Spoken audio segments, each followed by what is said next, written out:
பித்ரு கடனை நிறைவேற்றினால் நன்மைகள் வளரும் என்று சிவபெருமான் ஸ்ரீராமரிடம் கூறியிருக்கிறார். 2025ஆம் ஆண்டின் முதல் அமாவாசையாக வரும் தை அமாவாசை ஜனவரி 29ஆம் தேதி புதன்கிழமை வருகிறது. ஜனவரி 28ஆம் தேதி இரவு அக்டோபர் 8 மணி துவங்கி ஜனவரி 29ஆம் தேதி இரவு 07:21 வரை அமாவாசை திதி உள்ளது. அன்று பெருமாளுக்குரிய திருவோணம் நட்சத்திரமும் இணைந்தே அமைந்துள்ளது. அன்று புதன்கிழமை என்பதால் காலை 07:30 முதல் 9 மணி வரையிலான நேரம் யமகண்டமாகவும் பகல் 12 முதல் 01:30 வரையிலான நேரத்தில் ராகு காலமும் உள்ளது.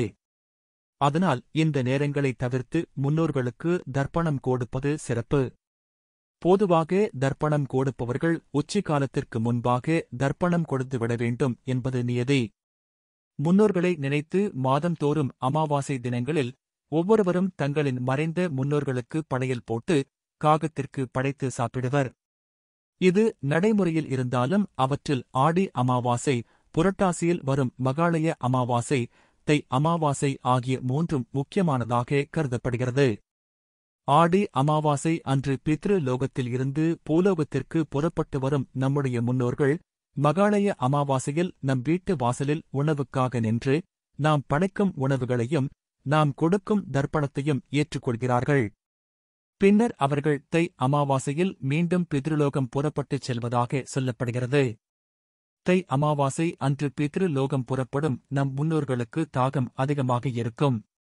எனவே அன்றைய தினமும் நீர்நிலைகளில் நம்முடைய முன்னோர்களுக்கு தண்ணீர் தெளித்து தர்ப்பணம் செய்ய வேண்டும். இதனால் அவர்கள் மகிழ்ச்சியடைந்து நமக்கு ஆசிகளை வழங்குவார்கள். மறைந்த நம் முன்னோர்களுக்கு சிரத்தையுடன் செய்யும் காரியம் என்பதால் இது சிரார்த்தம் என்று அழைக்கப்படுகிறது. பித்ருக்களின் சாபத்திற்கு ஆளாகிவிட்டால் தெய்வத்தால் கூட கருணை காட்ட முடியாது என்கிறது கருட புராணம். எனவே தை அமாவாசை திதியன்று ஆறு, கடல் உள்ளிட்ட நீர்நிலைகளில் நீராடி முன்னோர்களுக்கு பிடித்த உணவுகளை படையல் வைத்து தர்ப்பணம் செய்து விரதம் கடைபிடிக்க வேண்டும். சாதத்தை பிடித்து 6 பிண்டங்கள் வைத்து தண்ணி, தர்ப்பை கொண்டு அவர்களை ஆராதிக்க வேண்டும். தந்தை, தாத்தா, முப்பாட்டன்கள், தாய், பாட்டி, கொள்ளுப்பாட்டி ஆகியோருக்கு நாம் ஒவ்வொருவரும் செய்ய வேண்டிய மிக முக்கிய கடமையாக இது இருக்கிறது. இந்த 6 பிண்டங்களையும் ஒன்றாக இணைத்து காகத்துக்கு வைக்கும்போது அது உண்ணுவதன் மூலம் நம் முன்னோர்களுக்கு அந்த ஆகாரம் செல்வதாக ஐதீகம். இந்த தர்ப்பணமானது பித்ருக்களுக்கு ஏதேனும் குறைகள், கோபங்கள் இருந்தால் அவர்களின் மனதை குளிரச் செய்து நம் குடும்பத்தில் அசம்பாவிதங்கள் எதுவும் நடக்காதபடி காக்கும். பித்ரு கடனை நிறைவேற்றினால் நன்மைகள் வளரும் என்று சிவபெருமான் ஸ்ரீராமரிடம் கூறியிருக்கிறார். அதனால்தான் வனவாச காலத்தில் இருந்தபோது தன் தந்தைக்குச் செய்ய முடியாத தர்ப்பணத்தை சீதையை மீட்டு வந்த பிறகு ராமேஸ்வரத்தில் வைத்து ராமபிரான் செய்தார். அதேபோல் தனக்காக உயிர்நீர்த்த ஜடாயு என்ற கழுகு அரசனுக்கும் மகன் ஸ்தானத்தில் இருந்து இறுதிச் சடங்குகளைச் செய்து தர்ப்பணம் கொடுத்தார் என்கிறது புராணங்கள். செய்யக்கூடியவை: தை அமாவாசை தினத்தில் முன்னோர்களை நினைத்து தர்ப்பணம் கொடுக்க வேண்டும். அதன்பின் வீட்டிற்கு வந்து முன்னோர்களின் படத்தை வடக்கு அல்லது கிழக்கு திசையில் வைத்து அதற்கு சந்தனம், குங்குமம் இட்டு துளசி மாலை சூட்ட வேண்டும்.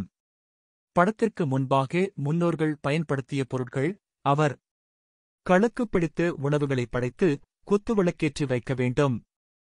தை அமாவாசைக்கு முன்தினம் கோதுமை தவிடு, அகத்திக்கீரை ஆகியவற்றை ஊற வைத்து அதை அமாவாசை அன்று பசுவிற்கு தானமாக வழங்க வேண்டும்.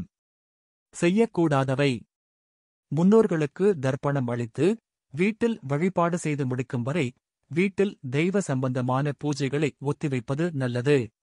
தர்ப்பணம் செய்து முடிந்த பின்னர் தினசரி செய்ய வேண்டிய பூஜைகளைச் செய்யலாம். அமாவாசை தினங்களில் மாமிசம் சாப்பிடக்கூடாது.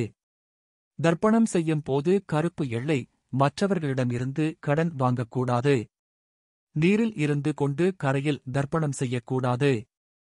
அதேபோல் கரையில் இருந்து கொண்டு நீரிலும் தர்ப்பணம் செய்யக்கூடாது. கிழக்கு திசை பார்த்தபடி அமர்ந்துதான் தர்ப்பணம் செய்ய வேண்டும். அன்றைய தினம் வீட்டின் வாசலில் கோலமிடுதல் கூடாது.